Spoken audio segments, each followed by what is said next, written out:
সুপ্রিয় দর্শক, আজ আমাদের মাঝে উপস্থিত রয়েছেন পল্লী সঞ্চয় ব্যাংকের পরিচালক, বাংলাদেশ ছাত্র কল্যাণ ট্রাস্টের প্রতিষ্ঠাতা ও ব্যবস্থাপনা পরিচালক প্রিন্সিপাল নূরে আলম তালুকদার। শুভ সকাল, কেমন আছেন? শুভ সকাল, ভালো আছি। আপনি কেমন আছেন? আমি বেশ ভালো আছি, ধন্যবাদ আপনাকে। আপনাকেও ধন্যবাদ। জি, শুরুতে একটু জানতে চাই, বাংলাদেশ ছাত্র কল্যাণ ট্রাস্ট প্রতিষ্ঠার পেছনে আপনার মূল অনুপ্রেরণা কি ছিল? অনুপ্রেরণা খুব ছোটকাল থেকে যে শিক্ষার মাধ্যমে আমাদের মানুষের কল্যাণ করব। দ্বিতীয় কথা হচ্ছে, একটা জিনিস, আমি একটা ছেলেকে ঢাকায় এসে দেখেছি যে তার ব্লাড ক্যান্সার হয়েছিল মেহেদি রেজা আঁখি।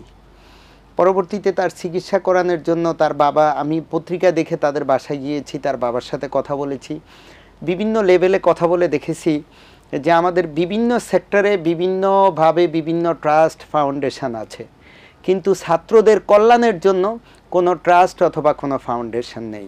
তখন আমি চিন্তা করলাম যে আমাকে, যেহেতু বাংলাদেশে ছাত্রদের কল্যাণের জন্য কোনো প্রতিষ্ঠান নেই, তাইলে আমি বাংলাদেশ ছাত্র কল্যাণ ট্রাস্টটা গঠন করি। রাষ্ট্রপতি ডক্টর ইয়াজউদ্দিন স্যার, উনি তখন রাষ্ট্রপতি হন নাই, ওনার সাথে আলোচনা করেছি। ডক্টর আশরাফ সিদ্দিকী, হামদাদের ব্যবস্থাপনা পরিচালক হাকিম মোহাম্মদ ইউসুফ হারুন ভূঁইয়া, এবং আমার এক নানাভাই ছিলেন, উনি রংপুরের সিভিল সার্জন ছিলেন বাংলাদেশের, উনি ছিলেন প্রবীণ হিতৈষী সংঘের সভাপতি ডাক্তার রশিদ আহমেদ।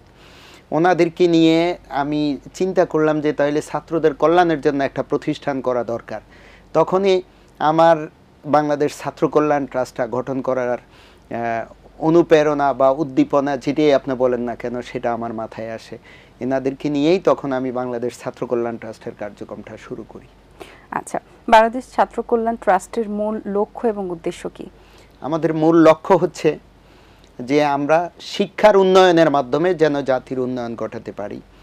আর যে সকল হতদরিদ্র এবং মেধাবী ঝরে পড়া ছাত্রছাত্রীরা আর্থিক অনটনের কারণে শিক্ষা অর্জন করতে পারে না, তাদেরকে সহযোগিতা করা, তাদেরকে উৎসাহ উদ্দীপনা দেওয়া। যেমন এক সময় আমরা 2001 সাল থেকে 2009 সাল পর্যন্ত, ষষ্ঠ থেকে দশম শ্রেণী পর্যন্ত আমরা আমাদের সাধ্যমতো, বিশেষ করে উত্তরাঞ্চলে কাজগুলো আমরা করেছি। আমরা বিনামূল্যে পাঠ্য বই বিতরণ করেছি, কারণ সরকার তখন ষষ্ঠ থেকে দশম শ্রেণী পর্যন্ত বই দিত না, তখন পঞ্চম শ্রেণী পর্যন্ত বিনামূল্যে পাঠ্য বই দেওয়া হতো।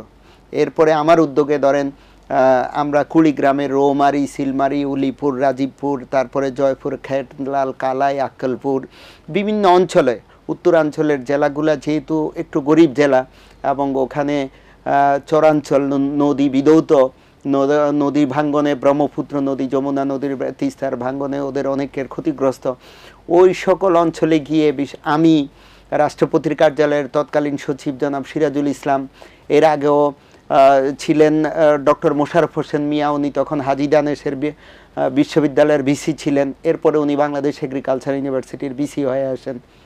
এনাদেরকে নিয়ে আমি এই সকল প্রত্যন্ত অঞ্চলে ছুটে যেতাম বিনামূল্যে পাঠ্য বই দেওয়ার জন্য। আমি দেখেছি এক সেট বই পেলে, তখন কিন্তু এক সেট বই, ক্লাস 9-এর এক সেট বইয়ের দাম ছিল, তখন কিন্তু 10-এ বই দেওয়া লাগতো না, 9-এর বইটা দিয়ে ক্লাস 9 এবং 10 হতো। এক সেট বইয়ের দাম ছিল মাত্র 300 টাকা, 400 টাকা। এই বইটা কেনার মতো ক্ষমতা তাদের ছিল না। তখন ওখান থেকে এসে আমি রাষ্ট্রপতি ডক্টর ইয়াজউদ্দিন স্যারকে বললাম যে দেখেন স্যার, এই জিনিসটা বিনামূল্যে, এই বইটা সরকার তো অনেক আগ থেকে পঞ্চম শ্রেণী পর্যন্ত দিচ্ছে, এটাকে যদি নবম শ্রেণী পর্যন্ত করা যায়।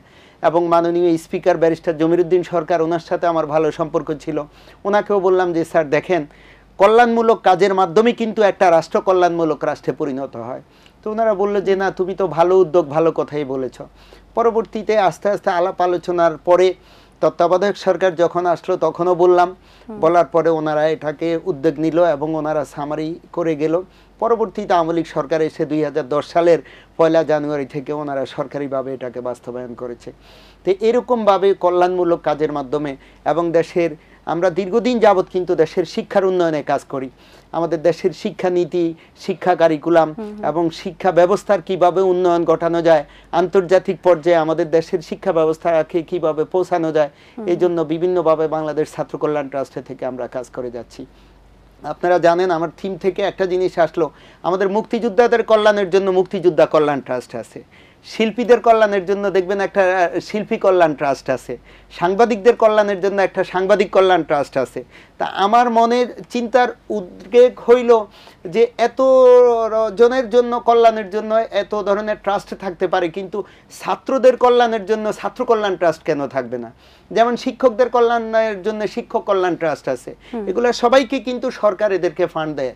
কিন্তু তখন এই চিন্তা চেতনা থেকেই দেশের বিশিষ্ট শিক্ষাবিদদের সাথে আলোচনা করে মূলত ছাত্রদের কল্যাণের জন্য এবং তাদের শিক্ষার উন্নয়নের জন্য এবং গরিব মেধাবী ছাত্রছাত্রীরা যেন সমাজ থেকে সামান্য সহযোগিতার অভাবে তারা যেন ঝরে না পড়ে, এদের কল্যাণের জন্যই মূলত এই ছাত্র কল্যাণ ট্রাস্টটা গঠন করা, এটাই তা মূল উদ্দেশ্য।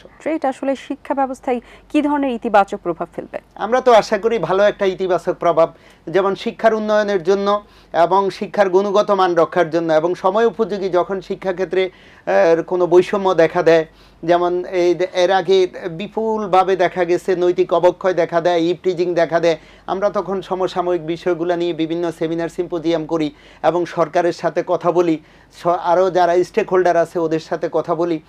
যেমন ইদানিং আপনারা দেখেছেন আমাদের শিক্ষা ব্যবস্থায় কি পরিমাণ ধস নেমেছে গত 16 বছরে, আমাদের শিক্ষার গুণগত মান কতটা ধ্বংসপ্রাপ্ত হয়েছে, তাকে আমরা উজ্জীবিত করার জন্য আমরা 5ই আগস্টের জুলাই গণ অভ্যুত্থানের পর থেকেই আমরা আমাদের শিক্ষানীতি শিক্ষা কারিকুলাম নিয়ে কাজ করে যাচ্ছি এবং আমরা জোরালোভাবে দাবি তুলেছি সরকারের প্রতি যে একটা জাতীয় শিক্ষা কমিশন গঠনের জন্য। কারণ শিক্ষা কমিশন যখন হবে তখন আমাদের ওই শিক্ষা কমিশনের যারা দেশবরেণ্য শিক্ষাবিদ, শিক্ষা গবেষক এবং শিক্ষা উদ্যোক্তা যারা থাকবেন, শিক্ষা নিয়ে যারা কাজ করেন, শিক্ষা নিয়ে যাদের চিন্তা চেতনা, এদেরকে নিয়ে যখন কমিটি গঠন করা হবে ওনারাই আমাদের শিক্ষা নীতি তৈরি করবেন। সেই নীতির আলোকে আমাদের শিক্ষা কারিকুলাম তৈরি হবে, সেই উন্নত কারিকুলাম দিয়ে আমরা উন্নত শিক্ষা ব্যবস্থা গড়ে তুলতে পারবো। এই কারণেই মূলত বাংলাদেশ ছাত্র কল্যাণ ট্রাস্ট এই কাজটা করে যাচ্ছে। কারণ শিক্ষার উন্নয়ন মানে ছাত্রদের উন্নয়ন, আর ছাত্রদের উন্নয়ন মানে দেশের উন্নয়ন, দেশের ভবিষ্যৎ প্রজন্মের উন্নয়ন। এই কারণে আমরা শিক্ষানীতি শিক্ষা কারিকুলাম এবং জোরালোভাবে এই পর্যন্ত আমরা অনেকগুলা সেমিনার সিম্পোজিয়াম টকশো, এটিএন বাংলাকে অনেক ধন্যবাদ, এটিএন বাংলাতে আমরা এই পর্যন্ত অনেকগুলা টকশো করেছি বিশিষ্ট শিক্ষাবিদদেরকে নিয়ে, যেন আমাদের একটা শিক্ষা কমিশন গঠন করা হয়, যেই কমিশনের মাধ্যমে আমাদের শিক্ষানীতি কী হবে, শিক্ষা কারিকুলাম কী হবে, দেশের শিক্ষকদের নিয়োগ, তাদের পদায়ন, তাদের বেতন কাঠামো এবং আমাদের জাতীয় প্রবৃদ্ধিতে আমরা যেন কমপক্ষে 4 থেকে 5% আমরা শিক্ষা খাতে ব্যয় করতে পারি। ওভারঅল এই জিনিসগুলো নিয়ে আমরা আলোচনা করে যাচ্ছি বাংলাদেশ ছাত্র কল্যাণ ট্রাস্টের পক্ষ থেকে। আচ্ছা, একজন শিক্ষাবিদ এবং সমাজসেবক হিসেবে আপনি আগামীর বাংলাদেশ কেমন দেখতে চাইবেন? একজন শিক্ষাবিদ এবং একজন, আমি সমাজসেবক বলবো না, কারণ আমি সমাজসেবক হওয়ার যোগ্য নই, আমি একজন নগণ্য সমাজকর্মী।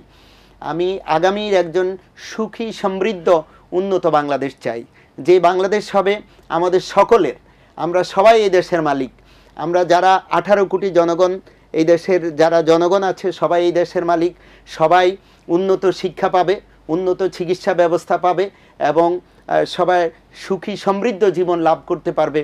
ওইরকম একটা উন্নত জীবন ব্যবস্থা এবং উন্নত রাষ্ট্র ব্যবস্থাই আমি কামনা করি। আচ্ছা, শিক্ষায় ও মানব কল্যাণে যারা আসলে এখন কাজ করছেন বা নতুনভাবে যারা কাজ করছেন তাদের উদ্দেশ্যে আপনার কি পরামর্শ থাকবে? শিক্ষা এবং মানব কল্যাণে যারা কাজ করছেন আমি ওনাদেরকে বলবো যে আমরা এমন শিক্ষা ব্যবস্থা কায়েমের আপনারা চেষ্টা করেন যে শিক্ষা আমাদেরকে নৈতিকতা শিখাবে, আদর্শ শিখাবে, দেশপ্রেম শিখাবে, যেই শিক্ষার মাধ্যমে আমরা মনে করব এই দেশটা আমাদের মা।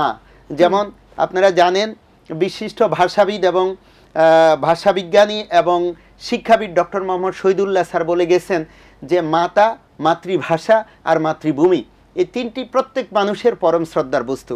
আমরা শিক্ষার মাধ্যমে আমাদের ভবিষ্যৎ প্রজন্মকে গড়ে তুলব যারা যেন মনে করে এই দেশটা আমার, এই দেশটাকে ভালোবাসে।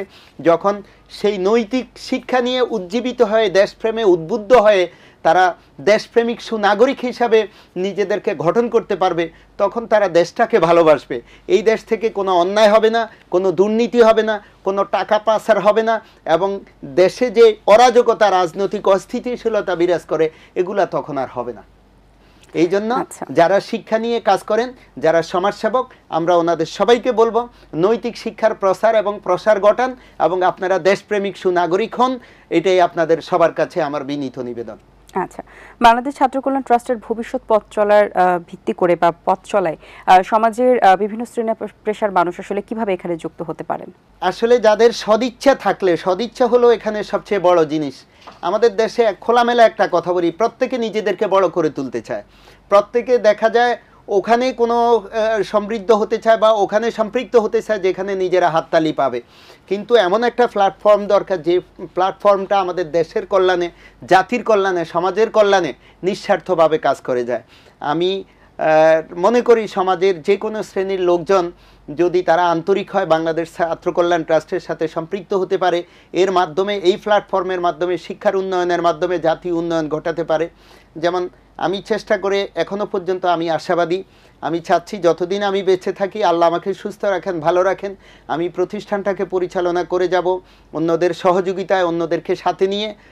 ততক্ষণ পর্যন্ত হয়তো আমরা যদি, যেহেতু আমাদের কোনো ব্যবসায়িক প্রতিষ্ঠান না এবং আমরা কোনো ব্যবসাও করি না, আমাদের এই প্রতিষ্ঠানের জন্য ভালো যদি কোনো অর্থের ব্যবস্থা না করে যেতে পারি, আমি সরকার বাহাদুরকে এবং শিক্ষা মন্ত্রণালয়কে আমি বলে যাব যে আমার মৃত্যুর পরে যা বাংলাদেশ ছাত্র কল্যাণ ট্রাস্টকে সরকার যেন এই প্রতিষ্ঠানটা পরিচালনা করে, কারণ এটা একটা ট্রাস্ট, এই ট্রাস্টের মাধ্যমে আমাদের ভবিষ্যৎ প্রজন্মের জন্য অনেক কাজ করার সুযোগ এবং সুবিধা রয়েছে। জি, অসংখ্য ধন্যবাদ আপনাকে।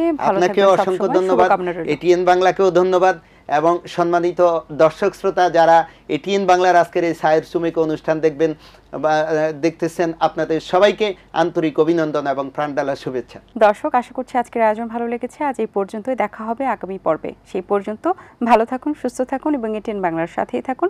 আল্লাহ হাফেজ। দিন আসে দিন যায়, সময়টা চলে যায়, তবু আছি এই বেশ ভালো। জীবনটা রঙময়, যেভাবেই হওয়া চাই, নয় কভু সাদা কালো।